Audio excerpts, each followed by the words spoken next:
Guys, may nag-banded na po rito sa flight cage natin. Ayan, yung green opa. Saka green Ewing opa. Ayan. May sumisingit pang isa. Nakikiband din.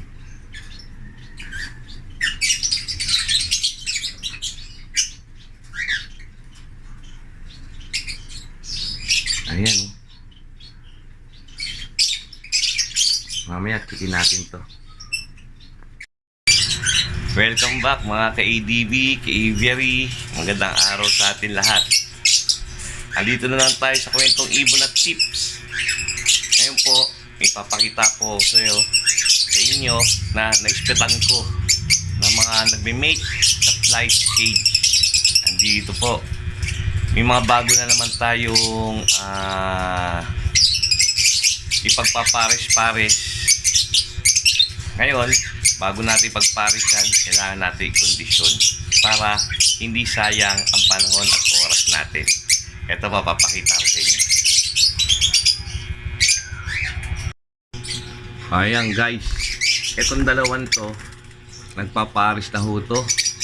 Ayan, itong isang blue opa hen, tsaka green Ewing opa. Ayan ho. Nagbanded po sila sa flight cage, tapos dumidipa na po itong dinidipahan niya yung cock. Itong hen dumidipa sa cock. Itong blue na bio na opa. Yan, medyo maganda-gandang parisan ho to. Nagbanded po sila. Ito lagi na sila magkatabi.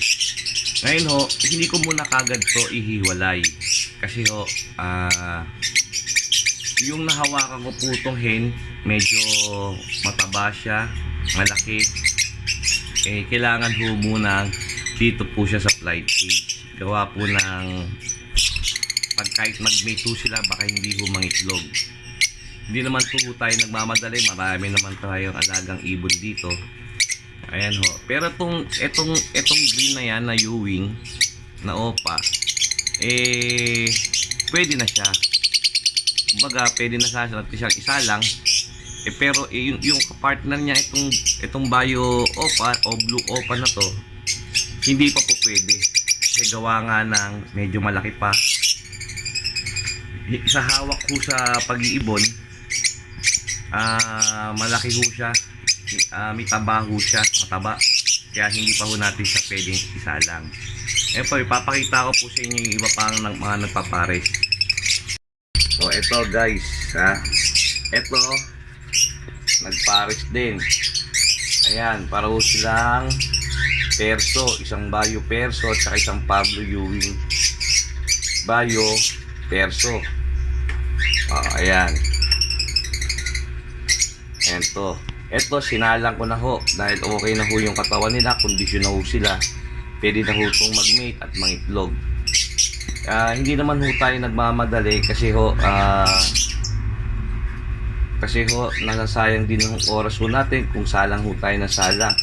Ang kailangan ho kondisyon, bago tayo magsalang, kondisyon po yung mga ibon ho natin para hindi nasasayang yung oras at panahon natin.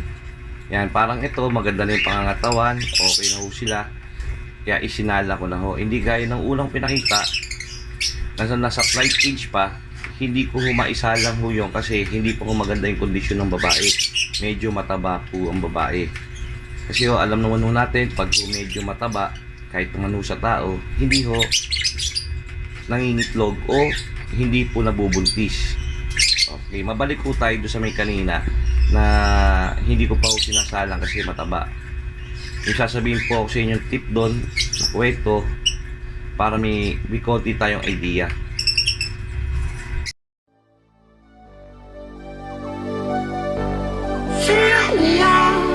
With your smile, now the sunshine brings the light. Fill me out with a flame. I will let you in this game. Take me out when I'm down. Just with you, I'm saving some, saving some, saving some, saving some, saving some, saving some, saving some.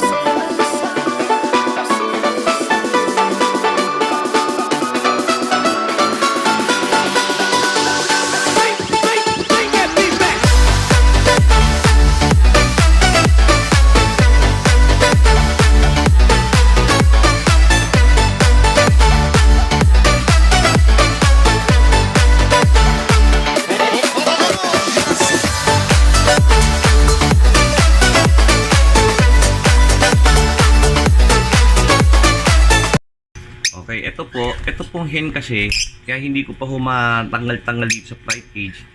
Hindi pa ho siya ganong kondisyon. Hindi porkit ho nag-banded ho sa flight cage o nag-pair flight cage, pwede na ho nating isalang agad-agad. Hindi po. Ang technique ho dyan, kailangan ho i-condition ho natin yung ibon ho natin. Gaya ho nito, ito ho, akala ho natin mukhang kondisyon, itong blue, itong bio. Ayan. Pag hinawakan nyo ho siya, mataba. Ngayon ho, pag isinalang ko ho to, lalong hindi po mangingitlog ho to. Kung mangingitlog ho to, mag-i-infertile lang ho. Kasi po gawa ng mataba siya o baka nga ikamatay pa niya, mahirapan siya mangitlog kasi may mataba siya. Hindi siya yung hindi pa siya maganda yung kondisyon niya. Hindi naman ho tayo nagmamandali ho dyan sa ganyang pagsasalang. Yun ho ang tip ko. Ngayon ho, kasi pag nilagay ho natin yan sa breeding cage, maliit yung breeding cage, lalo ho tataba ho yan. Ayan, lalo ho silang lalong tataba yan kasi wala na siya maliliparan. Kaya nandito siya sa may flight cage para makapag-exercise siya, umayat pa siya, at makondisyon pa natin yung katawan niya. Okay, ayan po guys. Kaya ho na sinabi ko, kailangan ho natin i-condition po maigit to, hindi ho na tayo nagmamadali. Kasi masasayang din yung oras at panahon natin. Gaya na sinabi ko, pag nilagay natin sa breeding cage ho to, hindi siya makakalipad kasi maliit lang ang breeding cage. Hindi ho siya makakapaglipad-lipad duro, hindi rin siya papet at lalo ho tataba. Lalo na ho pag nangingitlog ang ibon, lalo ho tumataba. Ngayon, papabayaan muna ho natin dito maglilipad-lipad. Pagka nakita na ho natin maka next week or 2 weeks, gumanda-ganda ng katawan, medyo pumayat-payat na ho itong ho natin, itong hen natin, pwede na ho natin isalang ho yan. Yan ho yung tip ko na ibinibigay sa inyo para hindi ho tayo basta salang na salang sa ibon. Kasi nagugulat ho tayo minsan bakit nag-mate naman pero hindi nangingitlog. Kasi hindi ho natin alam yung kondisyon ng ibon natin. Baka wala sa kondisyon, yun nga, mataba o stress. Ganun pa ho. Kaya ganun ho ang ginagawa ho natin para, yun ho ang technique na ginagawa natin para mangitlog po sila ng marami. Hindi lang ho marami at dapat fertile. Yun po ang ginagawa ko po dyan. Huwag po tayo salang na salang. Yun ho, yung chicken muna ho natin, hipuin natin. Pag hinuli ho natin, hawakan ho natin kung may mataba siya, kung payat. Kabalik na rin ho naman sa payat. Pag sobra naman payat, hindi rin ho nakikipag-mate ho yan dahil ho medyo matamlay pag payat. Pero ito naman ho, nakita ko dumidipad na siya. Pero hindi ko muna ho talaga siya isasalang. Gawa po ng hindi pa siya ganong kakondisyon. Ayan po. Ayun po, sana po may nakuha ko yung tip puro sa akin sa pagsasalang ng mga African lovebirds. Gaya ho nito guys, ito sinalang ko ho to. Kita nyo, 3 na ho ang itlog kasi alam ko ho na kondisyon na ho to. Kondisyon na ho to mga parents na to. Ayan. Ngayon kasi guys, pag hindi ho kondisyon ng ibon, talaga nahihirapan ho ito. May iba nga, ikinamamatay pa ho yan kasi nahihirapan sila. Yun ang nagkakaroon ng egg bind. Nagkaka-egg bind ho sila. Kaya kailangan ho, pag nagsasalang ho tayo ng yung technique ho dyan, kailangan kondisyon po yung ibon natin para mangitlog ng marami, gaya ho ng maganyan. Ito, mangingitlog pa ho yan. Ito po yung parisan na yan. Ayan po.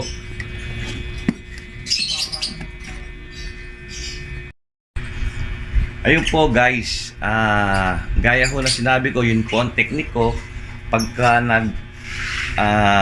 nagpaparis po ng ibon sa flight cage po, kailangan ikinukondisyon po natin ang ibon bago natin isalang. Hindi po pwedeng salang ho tayo na salang kasi ang panahon ang ginugugol natin dito. Naghahabol tayo sa oras, sa panahon kasi ang hirap. Sasalang nga natin, maisasalang ho natin pero hindi naman mangitlog matagal o kaya hindi magpe-fertile. Kaya kailangan pag magsasalang po kayo, kailangan kondisyon po ang ating ibon. Kondisyon hindi ho siya mataba, lalo ng hen. Ang hen ho, ang bilis ho tumaba niyan. Yun ang tatandaan nyo. Ayun po guys, sana po may natutunan po kayo. I-share nyo po ito sa ibang mag-iibon, sa mga newbies para magkaroon sila ng malaking kaalaman sa pag-iibon. Ayan po, at nagpapasalamat din po pala ako sa inyo sa mga nag-like, share at subscribe dahil nakuha ko na po yung AdSense ko. Ayan. Maraming salamat po sa sumusuporta po sa atin sa ADB Aviary TV. At kung sana, ganun pa rin po sana, huwag niyo kakalimutan o huwag niyo hayaan na hindi po makapag-like, share at subscribe. At pakipindot na rin ang notification bell para lagi tayong updated sa mga susunod video. Maraming salamat po at God bless.